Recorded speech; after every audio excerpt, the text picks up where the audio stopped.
మీరు అది సాధించాలంటే ఇది పవన్ కళ్యాణ్ టార్గెట్ ఒకటే. పవన్ కళ్యాణ్ టార్గెట్ అధికారం కాదు, ఆయన నమ్ముకున్న నాయకులందరికీ సీట్లు ఇప్పించడం కూడా కాదు,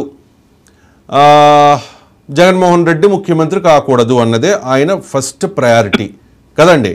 ఇప్పుడు దానికోసం ఎన్నో మాటలు వైసీపీని అన్నారు, జగన్మోహన్ రెడ్డిని మాట్లాడారు, అన్నీ చేశారు. చివరికి భారతీయ జనతా పార్టీ ఇప్పుడు కలిసి వస్తుంది అనుకున్న క్రమంలో ఇప్పటికే తెలుగుదేశం పార్టీ, జనసేన ఈ రెండు పార్టీల నాయకులు కూడా చాలా ఓపెన్గా చెప్పేస్తున్నారు. మన కందుల దుర్గేష్ చెప్పేశారు, జనసేన పార్టీ, టీడీపీ, బీజేపీ మేము కలిసి వెళ్తున్నామని చెప్పేసి. నేను పవన్ కళ్యాణ్ కూడా చెప్పేశారు, భారతీయ జనతా పార్టీని నేను చాలా కష్టించి ఒప్పించాను, అసలు కలవడం వాళ్ళకి అంత ఇష్టం లేదు అన్నట్టుగా ఆయన ఓపెన్గా చెప్పేసిన పరిస్థితి. కానీ Bharatiya Janata party still silent అండి. ఏంటి, ఒకవేళ భారతీయ జనతా పార్టీ ఈ రెండు పార్టీలతో కలవని పరిస్థితుల్లో మరి పవన్ కళ్యాణ్ కూడా టీడీపీతో ఉంటారా? అంత సాహసం చేయగలుగుతారా? అప్పుడు అనుకున్నది సాధించగలుగుతారా? అంటే సార్ ఇక్కడ ఒక విషయం అండి, ఇప్పుడు భారతీయ జనతా పార్టీ లక్ష్యం వేరు, జనసేన పార్టీ లక్ష్యం వేరు, టీడీపీ యొక్క ఆబ్జెక్ట్ వేరండి. ఎందుకంటే ఫర్ ఎగ్జాంపుల్ బీజేపీ ఉందండి, ఇందాక కృష్ణరాజు గారు చెప్పారు, దాన్ని నేను వర్డ్స్ మార్చి చెప్తా. ఇప్పుడు ఒక అమ్మాయి దగ్గరికి అబ్బాయి నేను పెళ్లి చేసుకుంటాను మీ అమ్మాయిని అంటే ఎన్ని అనుమానించి కులం తక్కువ కూడు తక్కువ అని తిరిగి నాకు ఎంత ఇస్తా ఉంటాడు.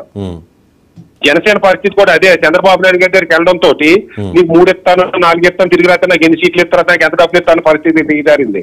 బీజేపీ పరిస్థితి అలాగా తన కాళ్ళ దగ్గర రప్పించుకుంటున్నాడు కాబట్టి నాకు 25 ఎంపీ సీట్లకు 37 అడుగుతారు. ఎందుకంటే బీజేపీకి ఇప్పుడు కూటమిలోకి వస్తే కొన్ని వేల కోట్లు, ఎంతో కొన్ని వందల కోట్లని ఖర్చు పెట్టాలి గెలవటానికి.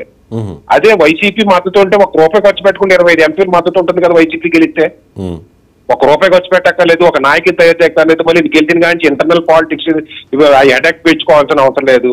బీజేపీ ఆబ్జెక్టివ్, బీజేపీ యొక్క స్నేహితులు అవన్నీ డిఫరెంట్ అండి. దాన్ని జనసేనకి పోల్చకూడదు. మీరు ఇందాక అన్నారు జనసేన ఆబ్జెక్టివ్, పవన్ కళ్యాణ్ ఆబ్జెక్టివ్ ఏది జగన్మోహన్ రెడ్డి, అది తప్పు సార్. మన ఆలోచన విధానమే తప్పు. ఆయన అన్నమాట నేను చెప్తున్నానండి సార్, ఆయన అన్నమాట జగన్మోహన్ రెడ్డి ఎట్టి పరిస్థితుల్లోనూ మరొక్కసారి సీఎం కాకూడదు, ఈ ప్రభుత్వం మళ్ళీ రాకూడదు, ఈ పార్టీ మళ్ళీ అధికారంలోకి రాకూడదు, ఆయన చెప్పిన మాట కదా. అదే మన ప్రాధాన్యం. నేను అదే చెప్తున్నాను సార్. నేను వివరించేది ఏంటంటే, సపోజ్ రేపొద్దున జగన్మోహన్ రెడ్డి గారు మళ్ళీ సీఎం అయ్యారు సార్ అనుకుందాం, రైట్? పవన్ కళ్యాణ్ గారు ఓడిపోయారు అనుకుందాం సార్. పవన్ కళ్యాణ్ కి వచ్చిన నష్టం ఏంటంటే పోయి సినిమాలు తీసుకుంటాడు. కనీసం ఆయన ఒక ఏ ప్రొడ్యూసర్ లేకపోతే తను కొడుకున్నాడు, రామ్ చరణ్ ఉన్నాడు, చిరంజీవి గారు ఉన్నారు, వాళ్ళు ప్రొడ్యూస్ చేసి 2 సినిమాలు ఇచ్చేస్తామని క్లిక్ అయిపోతాడు. నష్టం వచ్చేది ఈ రాష్ట్రంలో ఉన్న ప్రజలకు నష్టం. అదే పవన్ కళ్యాణ్ నమ్ముకున్న సామాజిక వర్గాలు కావచ్చు, లేదా పవన్ కళ్యాణ్ పార్టీ నమ్ముకున్న సామాజిక వర్గాలు కావచ్చు, లేదా ప్రజలు కావచ్చు. ఒక పక్కన కొండలు దోచేస్తున్నారు, గుట్టలు దోచేస్తున్నారు, ఒక స్వేచ్ఛ లేదు, మాట్లాడే హక్కు లేదు. ఇటువంటి పరిస్థితుల్లో ప్రభుత్వం మారాలని ప్రజలు కోరుకుంటున్నారు. కాబట్టి ఇప్పుడు వాస్తవంగా చెప్పుకోవాలంటే